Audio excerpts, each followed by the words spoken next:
The Brabham legacy began with Sir Jack, who in 1979 became the first driver ever to be knighted by the Queen of England for his contributions to motorsports. He was a three-time Formula One world champion. The first, in 1959, was movie-worthy. Brabham was in trouble on the final straight. After running out of gas on the last lap and literally pushing his car across the finish line. When he came to Indy in 1961, Brabham's rear-engine Cooper Climax changed the course of history and ushered in the rear-engine revolution.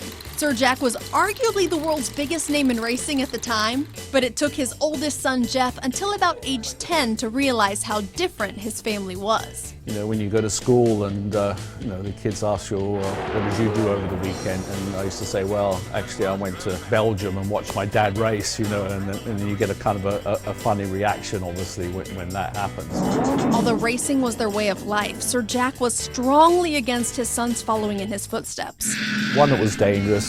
B, he probably thought it was actually going to cost him some money, so that was a negative on his part, But once I showed him that I was serious and showed him I at least had some talent to do it, then he was, as helpful as he could possibly be. 210.074 for Jeff Brabham. Jeff went on to achieve global success, including 10 appearances in the Indy 500. So it was only a matter of time until his son, Matt, caught the racing bug too. And when that time came, he was supportive. But his wife, Rosina, wasn't as keen on the idea at first. When Matt's racing, she's way more nervous than she ever was when I was racing, and I was getting a little bit upset about that. Says, how come you're so nervous now and you weren't when I was racing? And she just looked at me and says, I can always find another husband, Until Sir Jack passed away in 2014, just 1 week shy of the Indy 500, his grandson could always depend on him for the same 3 words of advice before every race. Get after him.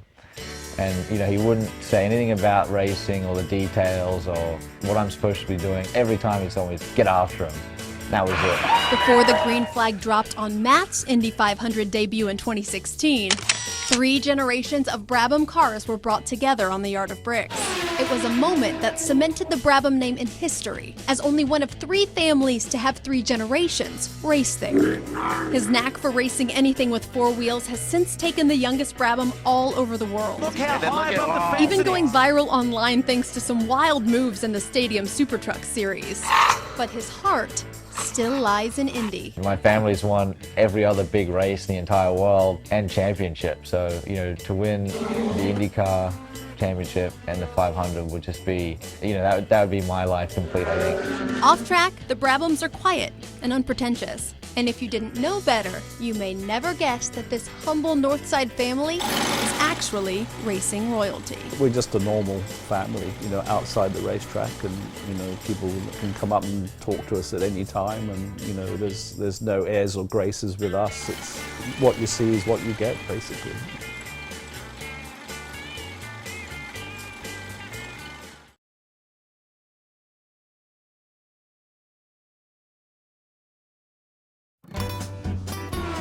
Speedway's Main Street looks different than it did even just a couple years ago. Construction is pretty constant, the blueprints keep coming, the revitalization isn't stopping.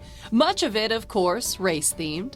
And the main drag is within walking distance to the Indianapolis Motor Speedway. It's a special place. It's hallowed ground to many race fans. A century of rich history is housed in the Indianapolis Motor Speedway Museum. This is the car owner's trophies. Bernie Sewell is the museum's host supervisor. My dad worked here for 40 years, and I've been coming since I was about 11 years old. He was a fireman for a few years, and then he went to USAC and was an observer. And after Bernie retired, he figured there was no better place to spend his days. This is the Marmon Wasp Ray Haroon drove in 1911. That's Will Powers, Indy 500 winner. He also won the Indy Grand Prix. One of his favorite items in the museum isn't an old photo or car or trophy. It's this. We have people who come from all over the world, and it's not just for the race itself, it's year-round. We have visitors from countries around the world every day. Once the map gets 4,000 pins, they start over, and that's done regularly. In fact, this map was just put up in January, and Bernie expects to change it out by the end of May. The guest book tells a similar story. Now, Mays visitors won't get to take a lap around the track as that could be risky, but they will get to see a new exhibit. Mario Andretti's a legend, an icon here at the Speedway, and we're celebrating his 50th year since his win in 1969. The museum is open every day of the year except for Thanksgiving and Christmas, so if you come out, be sure to stick a pin in and take a short walk to see how the town that surrounds the hallowed ground is making its own moves.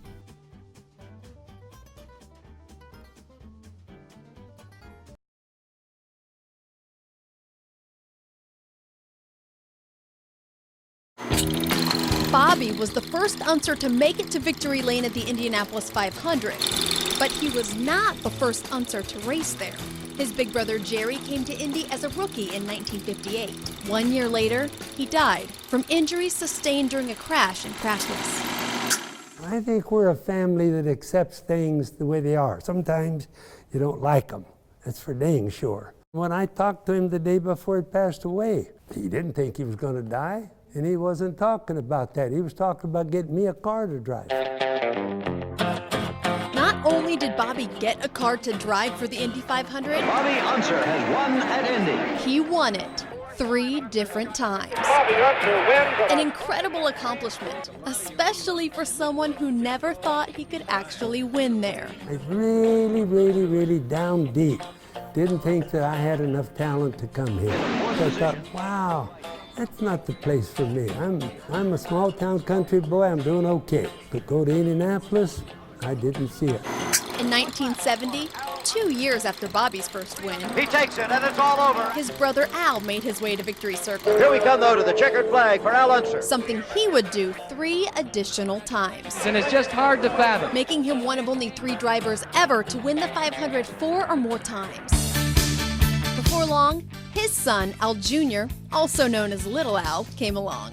And at age 9, while sitting atop phone books so he could see over the steering wheel of his go-kart, he too started winning, but not without a little help from his Uncle Bobby. And I told his dad, I said, kid needs some power. I said, it's got to go faster. So I threw it in the back of my truck, took it down to our shop, and put some nitro in it. And the kid way went all the races. And I told his dad, I said, see there, kid just needs a little power, you know. Al Jr. leads. Just like his father and Uncle Bobby, Al Jr. made his way to Indy, but it was a bit of a bumpy start. The first time that I was in an Indy car driving out onto the racetrack. And this happened in April of '83 with the rookie orientation program, which I failed miserably. Yeah, I never heard that. I didn't pass my final stage Really?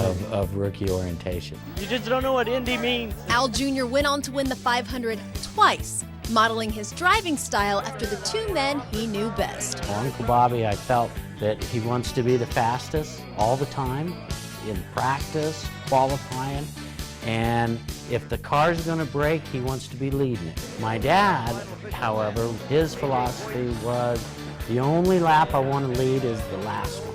But the Unser legacy isn't without a little scandal. The 1981 race was the only 500 where the winner was determined in a courtroom. Unser passes other cars while falling back into line. Officials ruled Bobby illegally passed cars while exiting the pit area, dropping him to second place and declaring Mario Andretti the new winner.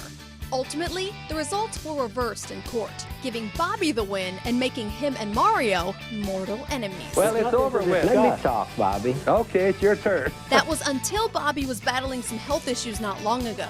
And while laying in his hospital bed, the phone rang. He starts talking to me, and I said, who is this? He says, don't you know my voice? He says, it's Mario. I thought, damn, he's going to get over being mad before I am. But if he could go back to that race in 1981, would he do anything differently? Yeah, Pass more cars. pass more cars.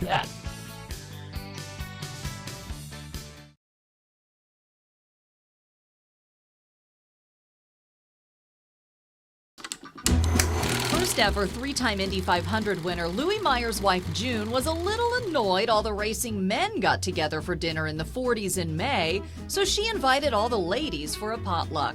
20 women brought deviled eggs, potato salad, fried chicken, and chocolate cake, and told old war stories. Alice Hanks had one to tell. My husband was in power plant at Wright Field, Ohio, and I was a civilian secretary. I think I was 18. Sam Hanks wins the Indianapolis 500. I'm widow of a race car driver, raced here 13 years. The last year he raced here, he won the race, 1957. This is a dream come true for Sam Hanks is believed to be the only 500 driver to race before World War II, serve in the war when he met Alice, then return to race again. The first race I came to as an unmarried bride-to-be was 72 years ago.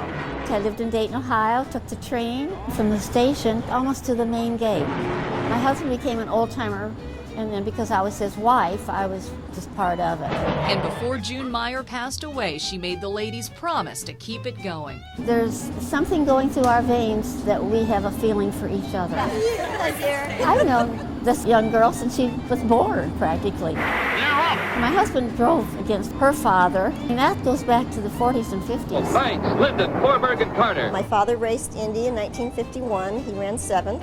Carla went to a sprint car race with her dad when she was 18 and bored. The next day on the way home, my father noticed that there was a race car trailer broke down, so he stopped to help him, and it was Pancho again. row 1, Pancho Carter. I've been married to my husband, Pancho Carter, for almost 45 years. 1974 was Pancho's rookie year. They didn't even have the pagoda at that point. It was in a tent in the infield. Today, that potluck is a catered buffet in a chalet behind the pagoda with about 100 people. And the women are wives, drivers, crew members, media members, and more. Linda Vaughn, I fondly call her my Aunt Linda. She always used to take my mom with her to the luncheon, and my mom had to work that day. So she called and was like, okay, you're coming with me this year. That was 4 years ago, and Katie Butera hasn't looked back. She's honored to be part of the newest generation. My grandfather fielded 3 cars in 82, 83, and 84. My mom worked for Simpson when they had a suite here for 10 years in the 80s. So it's fun for me to get to be with all these ladies who did it before me and were around and hear all the stories. As the ladies say, being old-timers is not about being old. It is a distinction of longevity. They hope to carry June Meyer's tradition through at least the next 100 years of racing. It runs all through us. We have a bond.